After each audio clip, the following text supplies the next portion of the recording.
Willie the Giant.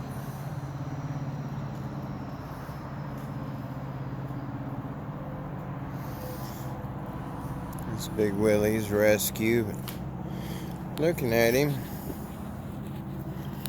and his hair, that fuzziness, it brought a memory back to me. I've had some encounters, two really bizarre encounters with what people are telling me is a Bigfoot, and I don't particularly believe in those things. I don't know what it was. It may have been, I don't know, type of caveman maybe. I don't know. Could have been a Bigfoot if they exist. I don't know that either. But what I'm getting at is that big goat right there with that thick fur on him. When I seen it, we just picked him up 2 days ago. He's a rescue, and when I seen it, it reminded me of what I saw in the forest here in northwest Florida. And I have a question, and I don't know the answer to it. I'm just picking up the food bowls. We got rain coming tomorrow, and I got to get them up so they don't get wet and nasty and dirty. But the question I have is the area that I hunt. I've been hearing things. I heard a sound that sounds like a mourning dove calling his mate.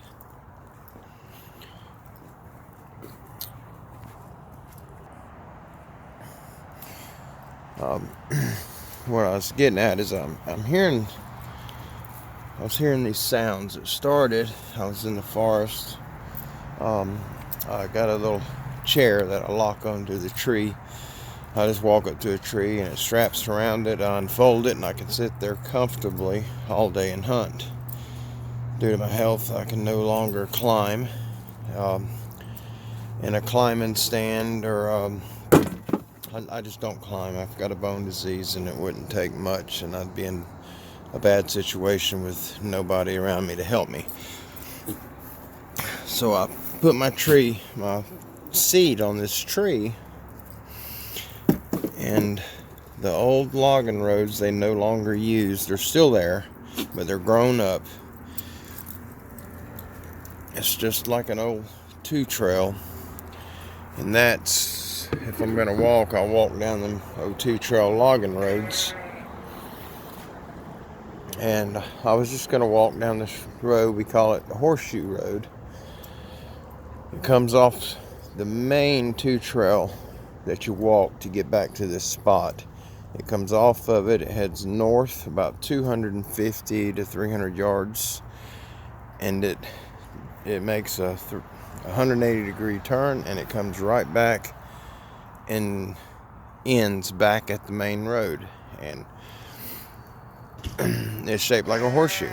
But if you were to walk north on that horseshoe road until you get to the bend in it, if you were to continue another quarter mile through the swamp, you would end up at the creek. Well, I got down to the end of that horseshoe road, and I walk, if I'm doing a stalk hunt, I walk very slowly. I'll take 3 to 5 steps, very slow baby steps. I'll stop and I'll scan the area around me, looking for lines, these horizontal lines. Almost everything in nature that grows vertically, and if you'll tune your mind to look for the horizontal lines, that's when you'll start seeing the animals. You don't look for the color of the bear or the deer, whatever you hunt. Don't look for the color, because you'll never see them. God designed them to blend in. Look for parallel lines, and that's what I was doing. And I looked over my shoulder and just scanning the trees, and I scanned the trees and looked back in front of me to take another step, and I thought I had seen Chewbacca. And he was standing against a tree. Like he was behind a big, one of these black hickory trees. And I could see his crotch and probably the top 6 inches of his right leg. And I could see most of his right arm, except for his hand and his wrist and about mid-forearm. That was still behind the tree. It was like he stepped out and he stood there and was looking at me. And when it crossed my mind that there's somebody standing there like a big monkey, I stopped and I spun my head back around over there. And this is probably, in reality, 3 seconds tops from the time I seen him to the time I looked back. And there was nothing there. I seen the tree, but there was nothing there unless he got behind the tree. And I thought, boy, my mind's playing tricks on me. Well, I ended up, it creeped me out. I just had an odd feeling. I was scared. It was daylight. I had about an hour before it got dark. And so this creepy feeling, I was debating to turn around and walk back, because the side of the horseshoe road that I walked in on, my tree seat was at the very end of that road. And if I were to continue down the horseshoe road back to the main road, where my seat would be on that main road about 180 to 200 yards from that point. So I decided I would turn around and walk back the way I came. And down in that swamp toward that creek, I'm guessing it was probably 200 yards from me, it sounded like somebody had taken maybe a 4x4 or something. It was wood. It was certainly wood. It was large, and they were beating it against either a live standing tree or a tree that had recently blown down from Hurricane Michael. It wasn't against a dead tree. It wasn't a hollow sound. It was very solid, and it was extremely loud. And there are no roads, there are no houses, there are no communities, there is nobody out there. And that creek is not big enough to bring a motorboat in. And it wasn't down as far as the creek is. It was closer towards me. And then I started thinking about the blogs that I've listened to, the little radio podcasts. I'm sorry, not blogs, but podcasts. And people talk about these bigfoot things beating on trees, tree hits or tree whacks or something. And I thought, well, maybe it was that, because now I'm thinking I saw a Chewbacca looking thing, and I looked back and there was nothing there. And now I'm hearing incredibly loud, powerful bangs against a tree, wood on wood, and I'm scared. I mean, at this point I'm really scared, so I start headed back toward my seat.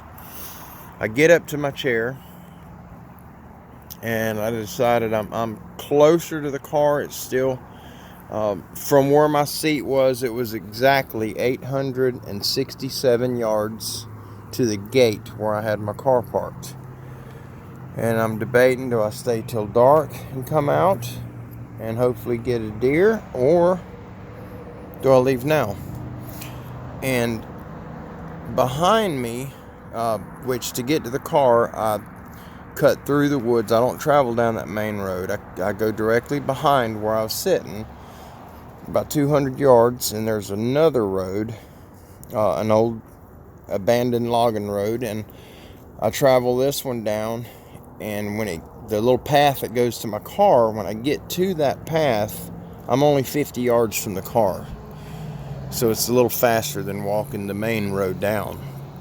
Well, this sound was coming from behind me toward that road, but it was toward the west, but it wasn't no further than maybe 75 yards from me. And it sounded like an owl, or I mean a dove, I'm sorry. It sounded like a dove, that long hoo sound that a dove, that hoo, you'll hear them on the power lines sometimes if you live in a city. It sounded exactly like that, but as though they played the sound through a 5,000 watt amplified speaker. It was so loud, my ears rattled. If you ever heard of a really loud scream, like from a whistle or one of them portable foghorns that people blow off at the football games, how it rattles your ear, the sound was that loud. It rattled my ear, and it went on for probably 20 seconds, which is incredibly loud, and there's no way possible for a vehicle to get in there. Well, that scared the crap out of me.